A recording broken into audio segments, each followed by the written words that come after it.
non-muslim diundang ke situ tuh. Di tempat yang dianggap sarang teroris itu. We close it 5, 4, 3, 2, 1, close the door. Lu ada nggak presiden selama Indonesia merdeka ini, presiden yang lu dukung 100% full? Nggak ada. Atau yang mendekati sempurna lah.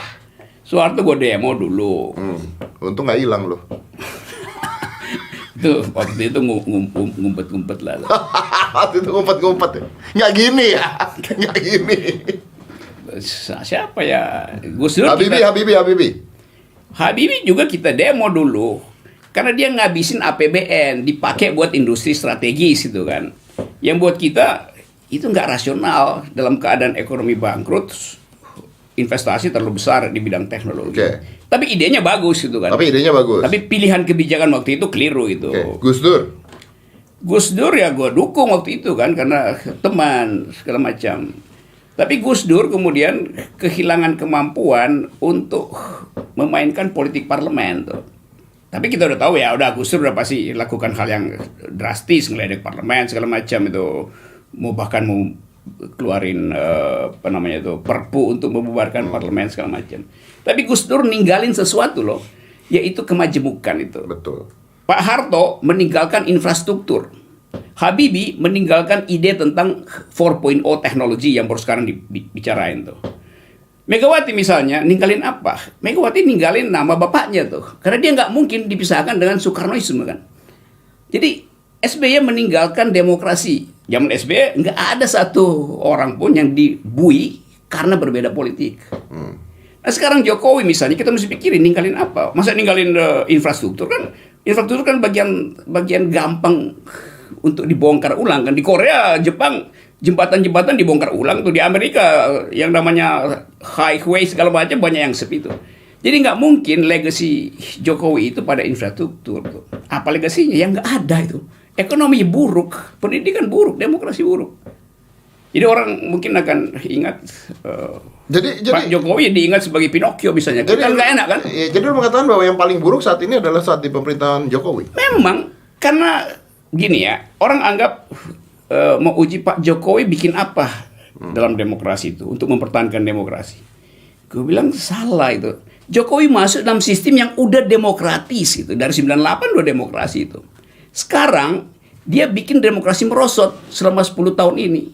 Yang ada hari ini kan cuman itu radikalisme, fundamentalisme segala macam itu. Jadi dia nggak paham sejarah bangsa ini, asal tuduh. Nah biasanya rejim itu mulai asal tuduh kalau dia gagal mensejahterakan rakyat. Jadi ini kamuflase nih. Nanti ada teroris segala macam tuh. ISIS ketuanya pimpinannya kemarin terbunuh, tapi masih ada radikalisme di Indonesia. Terus kaitannya apa itu?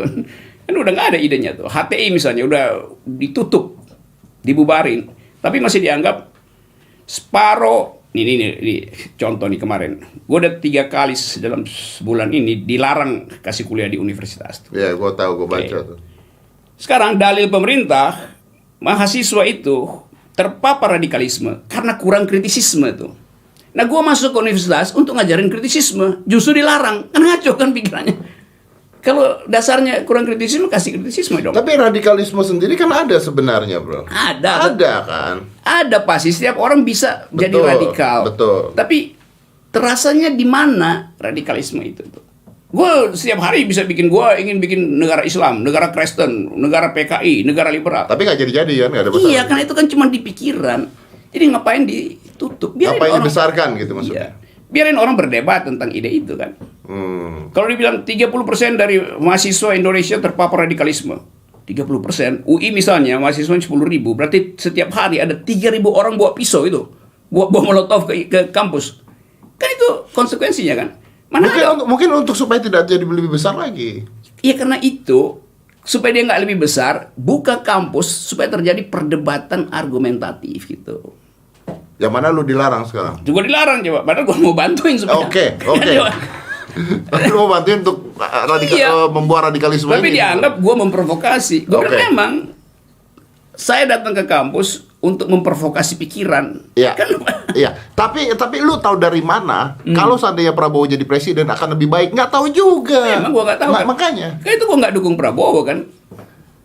Kan gua waktu pemilu gua beroposisi pada Jokowi. Prabowo beroposisi pada Jokowi. Jadi kita berdua beroposisi tuh. Bukan berarti gua anak buah Prabowo atau Prabowo anak buah gua kan. Karena gua beroposisi untuk membatalkan kedunguan di istana.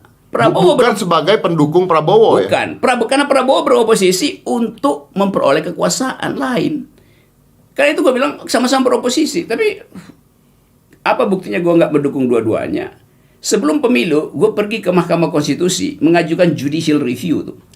Dengan dalil dua ini nggak cukup untuk menghasilkan Indonesia yang bermutu tuh. Jadi mesti ada calon lain, ketiga, keempat, kelima. Karena itu kita bikin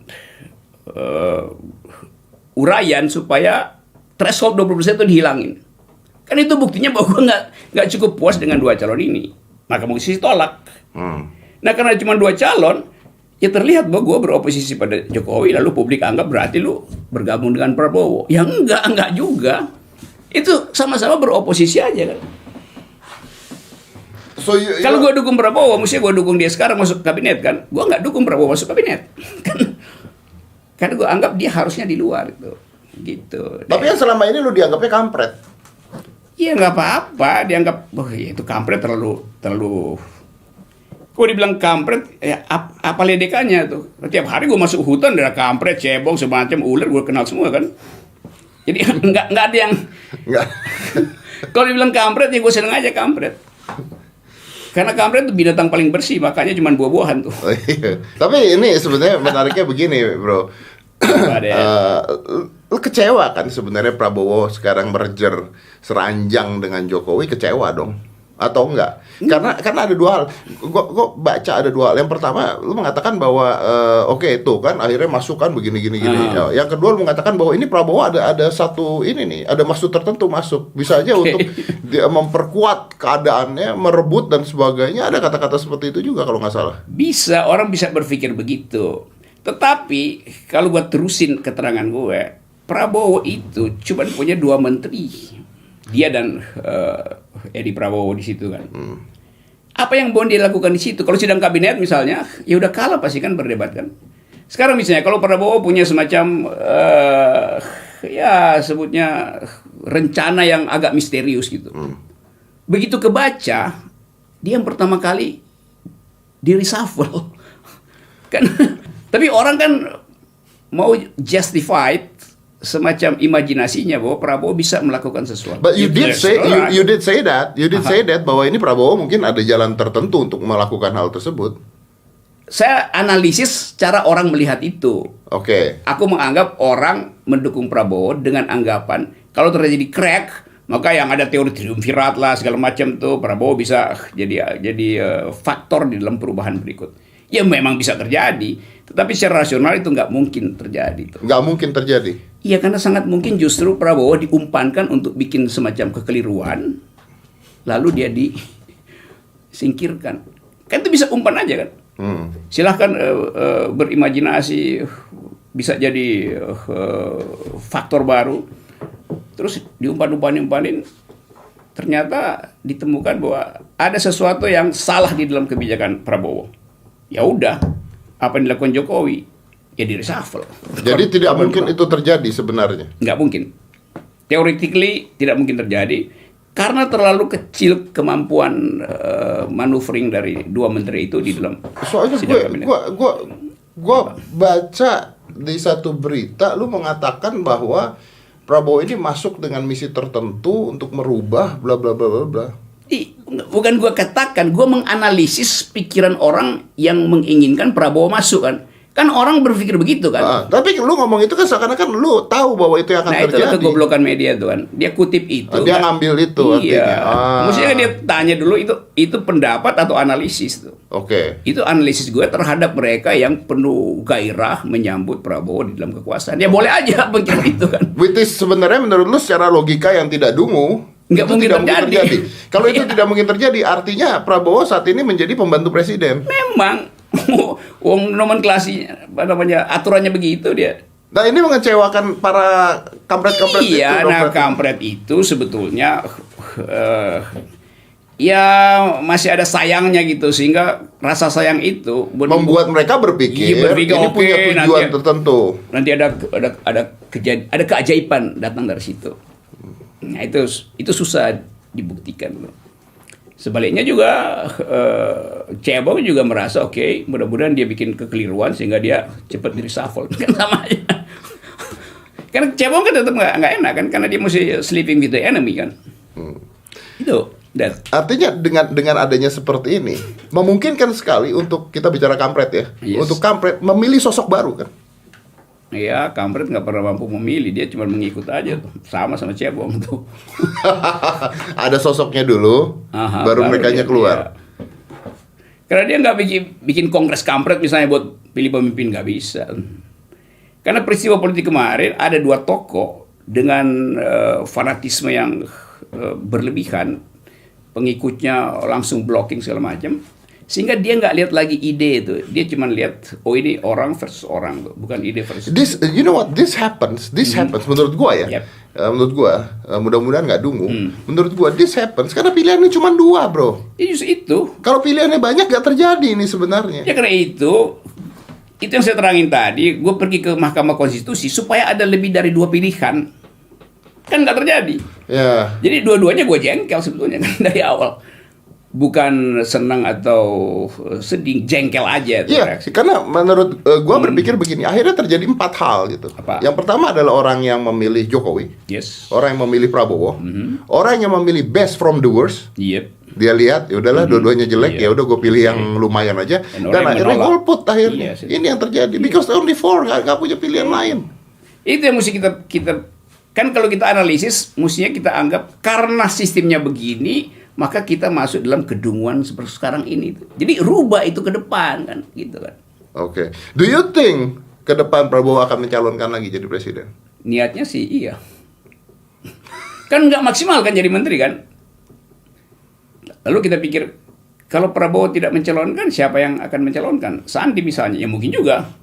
Tapi itu pilihan berikutnya tuh, kalau nggak mencalonkan, tetap opsinya Prabowo mencalonkan. Soal umur, soal segala macam, itu pertimbangan teknis saja. Tapi dia selalu ingin memaksimalkan, dan itu oke, itu watak atau karakter orang. Pos tertinggi kan. Jadi mencalonkan ya pasti mencalonkan. Apa yang dikejar oleh Bapak Prabowo? Sejarah, biografi, halaman terakhir dari Chapter. autobiografi. Yes, Chapter terakhir. gitulah. It is very important. Yes.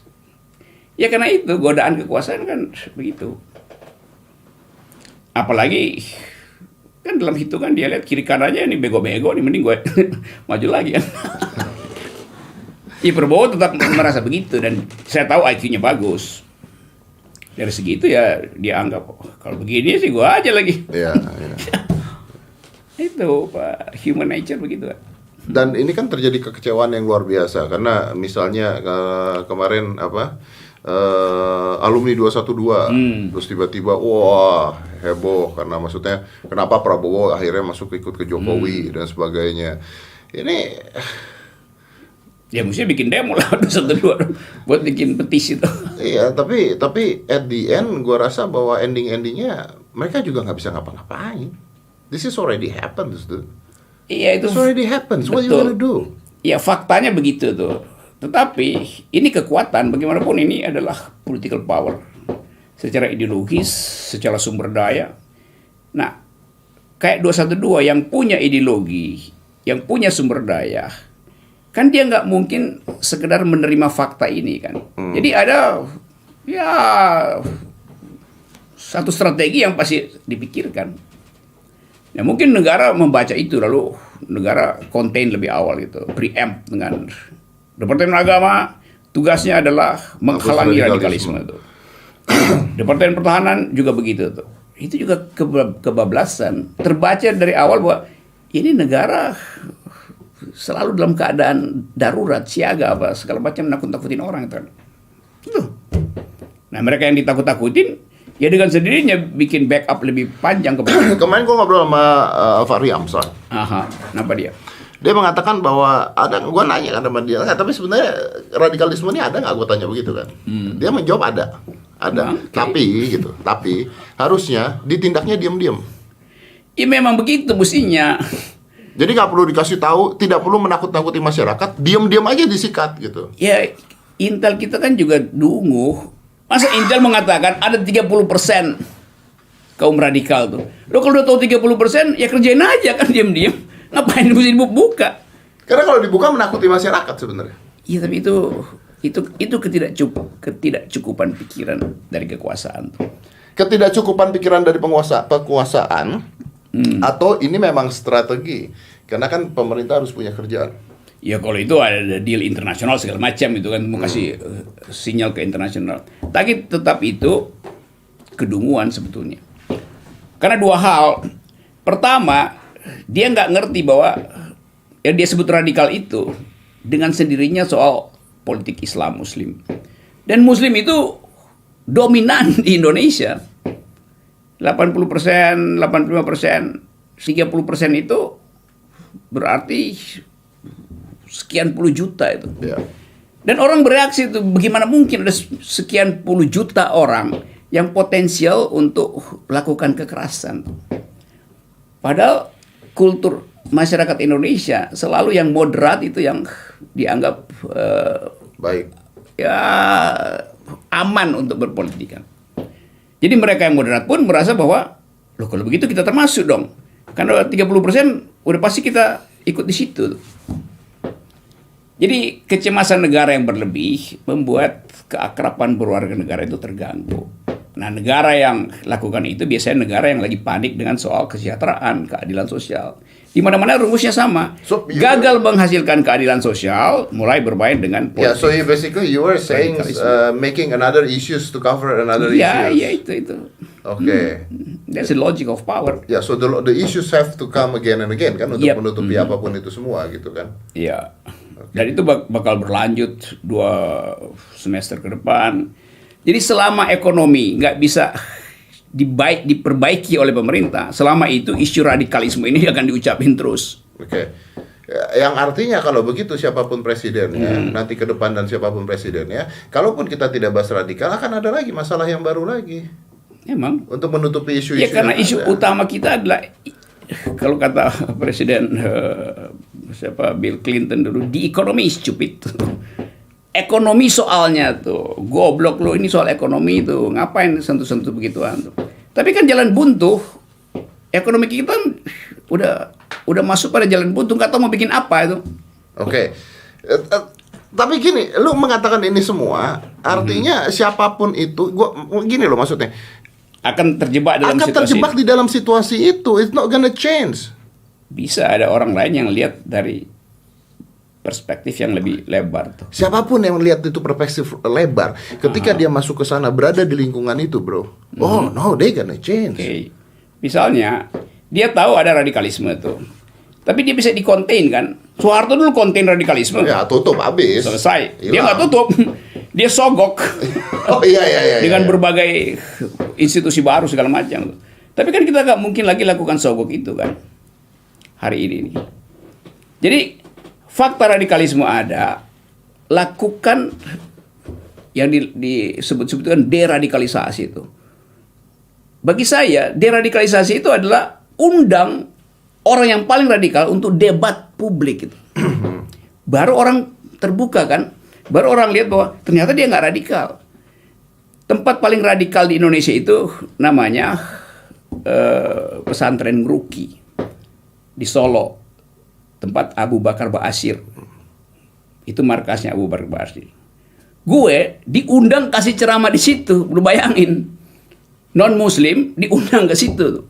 Di tempat yang dianggap sarang teroris itu. Buat apa? Buat debat. Mereka ngundang untuk bicara, berpikir. Ngeruki itu, setiap dua rumah mungkin ada intel di situ. Karena itu sarang kan, dianggap sarang oleh negara. Jadi intel tahu itu tuh. Kenapa misalnya nggak diundang tokoh paling radikal, debat di televisi segala macam? Dengan siapa? Dengan Menteri Pertahanan, dengan Prabowo atau dengan Menko Polhukam yang baru sekarang. Debat aja di situ kan. Atau kenapa tidak diurus tapi tidak perlu digembar-gemborkan bahwa kita tujuannya adalah begini gitu maksudnya kan? Ya selama dia dalam pikiran ngapain digembar-gemborkan tadi kan? Ya artinya bisa diurus secara diam-diam kan? Iya itu, sebenarnya ya toh. diurus diam-diam. Atau kita bikin debat terbuka gitu. Saya maksudnya. lebih milih debat terbuka tuh, supaya orang tahu yang mana sebetulnya yang pintar, yang mana yang dungu, yang mana yang disebut radikal, yang mana yang ingin sebetulnya berargumentasi tapi nggak ada forum, maka dia jadi radikal kan. Karena nggak semua orang yang menganut paham radikal itu dasarnya agama. Contoh misalnya nih, di Cina itu yang berbatasan dengan Turki ada etnis Muslim di situ, Turkistan, yang secara etnis dia lebih dekat dengan Turki itu. Waktu dia dipersekusi oleh pemerintah Cina, dilarang beribadah secara Muslim, dia cari suaka ke Eropa, ke Turki, yang adalah dekat secara ras dengan dia tuh. Turki tutup perbatasannya karena dianggap ini imigran yang akan mengacaukan ekonomi. Akibatnya mereka turun ke Asia Selatan. Karena di Turki ditolak, di Cina diusir. Dia ke Asia Selatan, ditampung oleh agen-agen kekerasan di situ. Maka jadilah dia teroris. Yang dasarnya dia cuma mau cari makan, tapi ditolak di mana-mana kan. Nah, Mau tidak mau jadi seperti itu. ya dalam bentuk mikro juga kita begitu. Karena ketidakadilan orang berpikir radikal kan. Jadi artinya lebih baik lu diperhatikan, dilihat, digandeng, maunya apa, didebatkan. Iya, lalu dibuka aja. ya lalu diadu secara logika kan. Iya, dibuka masalahnya bahwa ternyata ini yang disebut oleh kepala BIN 30% radikal itu. Dia jadi radikal karena kesulitan ekonomi. Tentu ada yang jadi radikal karena imajinasi untuk keselamatan di akhirat segala macam. Itu hak dia untuk berimajinasi. Selama dia tidak melakukan kegiatan kekerasan kan. Kan sama seperti kasus Wiranto, akhirnya ditutup kan, kasus itu nggak diterusin lagi karena dianggap itu adalah orang stres. Lo awalnya dituduh sebagai teroris, bahkan seluruh argumentasi pemerintah ini teroris. Waktu itu gue kasih kritik, bagaimana mungkin pemerintah bilang kami sudah mendeteksi 3 bulan lalu si pelaku ini, tapi dia ada 2 meter dari Wiranto, sementara pers justru nggak ada di situ. Kan ajaib kan? Dalam 2 langkah dia bisa nusuk. Lalu tahu dia ada di situ, kenapa didiamin kan? Mestinya ditangkap dari 3 bulan lalu. Kayak itu menimbulkan pertanyaan orang, ini benar apa sekedar cari sensasi soal isu itu. Nah sekarang nggak ada lagi persoalan kan, karena pemerintah bilang itu orang stres. Habis sudah. Habis. Berarti di belakang itu ada desain yang gagal. Intelijen gagal memainkan teorinya tuh buat nakut-nakutin tuh. Karena langsung ketahuan bahwa dia nggak ada urusannya dengan teroris. Atau ada urusannya, tapi nanti dipanjang ceritanya tuh. Jadi gagal menerapkan teori konspirasi itu. Pemerintah gagal menerapkan teorinya sendiri. Yang selalu dianggap ini konspirasi itu. Nggak ada konspirasi. Bisa aja dia single fighter di situ. Ya. Atau ditutup. Sekarang ditutup. Enggak, atau disembunyikan. Ya, atau disembunyikan aja kan. Ya disembunyikan, dideradikalisasi istilahnya tuh. Dikasih kegiatan ekonomi segala macam itu. Nah biasanya ya, jadi apa? sebenarnya begini ya, ada sama aja seperti kata-kata udah nggak usah ngomong agama dulu kalau perut masih lapar gitu. Ya memang itu pokoknya kan. Di semua negara yang ada keadilan sosial nggak ada tuh yang radikal tuh. Radikalnya di dalam teori, radikalnya ketika debat di parlemen kan, mestinya begitu kan. Bukan radikal dengan maksud kekerasan tuh. Jadi itu intinya, kekurangan demokrasi menyebabkan orang memindahkan radikalisme dari kampus ke jalan itu. Kalau begitu perbaiki demokrasi, apalagi perbaiki cara berpikir kampus. Dua-duanya gue dilarang di bidang itu kan ya apa enggak ya dungu lah akibatnya. Alasan lu dilarang apa, Bro? Dianggap provokator. Cuman itu kan alasannya. Kok dianggap partai politik kan nggak ada, apalagi coba. Dianggap orang yang mengajukan pikiran alternatif itu membahayakan stabilitas politik. Padahal di kampus loh nih. Lain kalau di daerah terbuka terus gue ngoceh sesukanya, gue nggak suka daerah terbuka, gue suka bicara di kampus. Karena di kampus ada tapisan metodologi itu, ada filter metodologi itu. Jadi nggak mungkin gue masuk kampus terus semua orang manggut-manggut. Itu artinya dia bukan kampus dong. Tapi artinya ketika lu masuk ke kampus dan lu ngomong, lu siap dan sedia untuk didebat dong sama orang. Ya, memang itu maksudnya. Ngajuin dalil supaya dibantah, supaya didebat. Kan itu cara mengaktifkan pikiran kan begitu kan. Pikiran hanya disebut pikiran kalau ada yang membantah itu. Oke, tapi kalau lu tidak masuk ke dalam pemerintah juga, kan artinya orang-orang akan mengatakan lu ngomong aja terus-terusan tapi lu di luar sana juga gitu loh. Why don't you change it inside it? Walaupun lu mengatakan bahwa oke, gue di luar bisa lebih tanpa memihak siapapun dan sebagainya. Tapi kalau lu mau ngerubah beneran, you need to go inside there and then speak, isn't it? Iya, tapi gue nggak naik gunung. Lebih enak ada di hutan daripada ada di istana gitu. Itu pilihan aja kan. Karena itu gue milih untuk bolak-balik aja ke kampus segala macam. Sampai sekarang masih kampus masih. Setiap minggu paling nggak 10-20 kampus yang gue cuma bisa pilih kan ya 2 kali misalnya. Oke. Artinya seorang Rocky Gerung sampai kapanpun akan menjadi kritikus pemerintah. Ya bukan sampai kapanpun, sampai si Dungu itu ngerti bahwa dia mesti perbaiki. Nah si Dungu ini siapapun ya? Yes. Maksudnya kita nggak menuju satu orang kan? Si Dungu ini siapapun gitu kan? Kalau yang kan kritik berhenti ketika cara berpikirnya udah lurus kan? Ya, bro. Kan, apain kita? Tapi gue nggak terima satu hal dari lu begini loh. Banyak hal aja. Enggak. Apa deh? Gini yang gue nggak terima bro. Oh.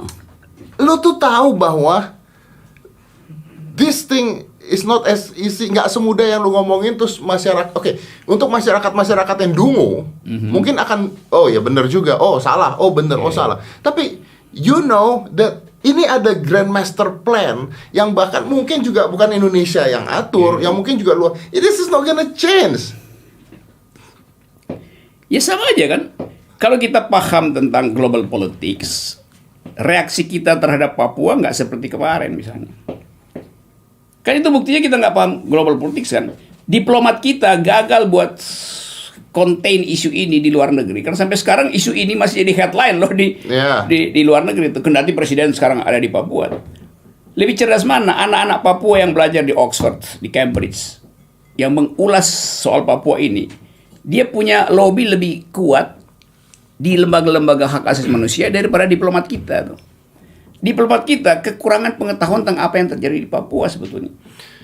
Yes, tapi lari gua tadi adalah begini loh. Ini kan gini, nggak menutup mata bahwa ada negara-negara adidaya yang berperan serta di sini. Ngerti itu semua. Ada kasus di mana hal-hal yang tidak diinginkan pada saat itu terjadi, pembunuhan Kennedy. Oke. Dan sebagainya. Ya, well, you need to follow them kan pada endingnya. Iya ngerti bahwa bahwa politik Indonesia harus dibaca di dalam persaingan antara superpower Amerika dan mini superpower namanya Cina tuh. Boleh aja kita taruh itu sebagai variabel. Tapi jangan itu jadikan dasar untuk tidak mengkritik. Jadi seolah-olah kita bersatu karena kita lagi dipermainkan oleh 2 superpower. Ya itu karena kita bodoh makanya kita dipermainkan kan. Kayak itu gue kasih kritik bahwa reasoning di dalam international politics juga diperbaiki. Kita bodoh maka kita dipermainkan atau kita takut karena kita nggak akan menang? It's two different things. Kita pasti nggak akan menang.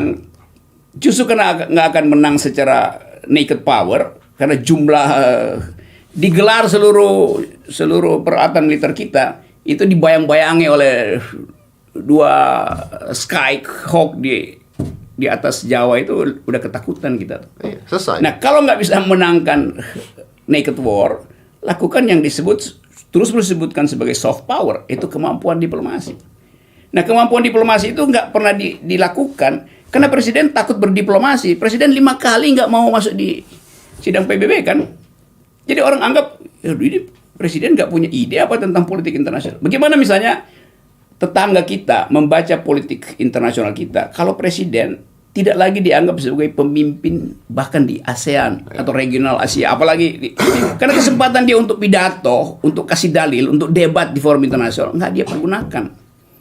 Bukan karena soal bahasa, tapi kapasitas di dalam politik internasional nggak ada tuh. So you're saying kalau setidaknya hardware-nya kita nggak bisa menang, seenggaknya kita benerin software-nya dulu. Yes, iya.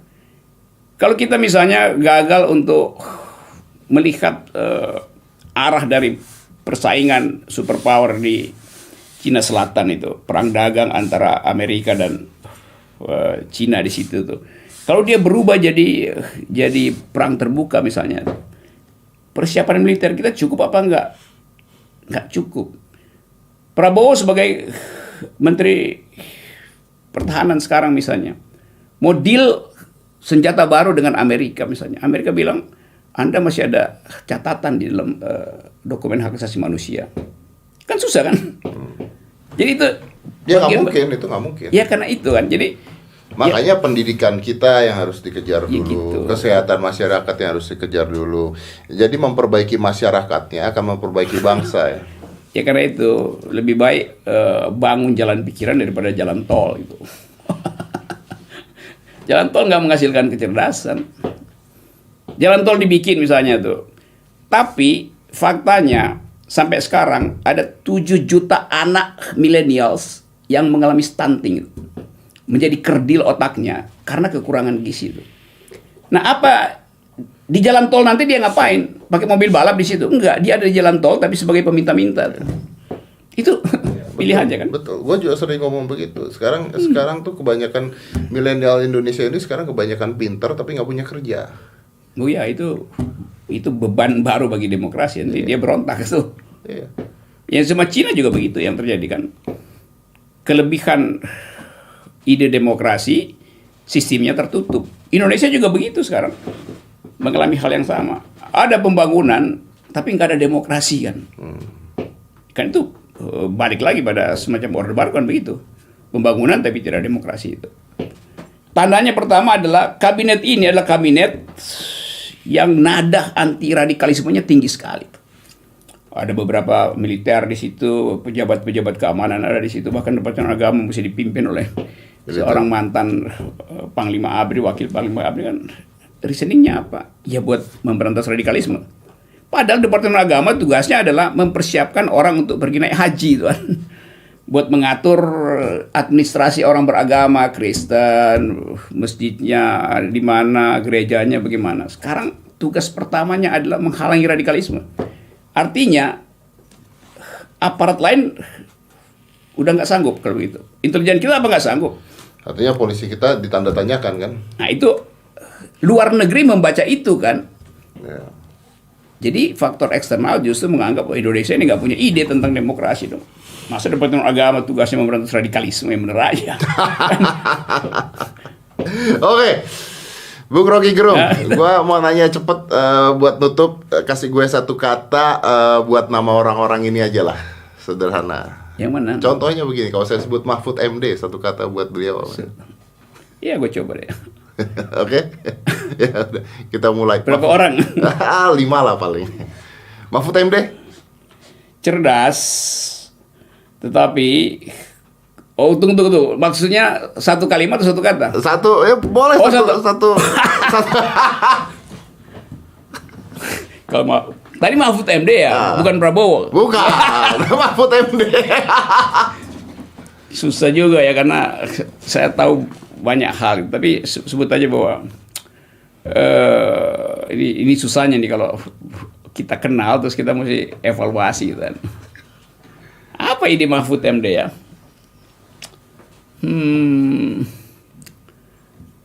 Ya belakangan beliau juga mengatakan berantas radikalisme. Iya justru itu. Jadi boleh saya sebut Mahfud MD akhirnya masuk di dalam jebakan diskursus radikalisme. Okay. Dari sejak jadi BPIP. Oke. Terus siapa lagi? Wiranto?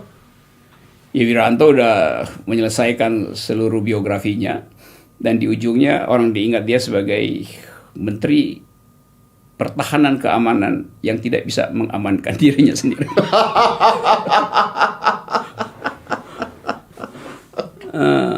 Oke. Apa lagi? Prabowo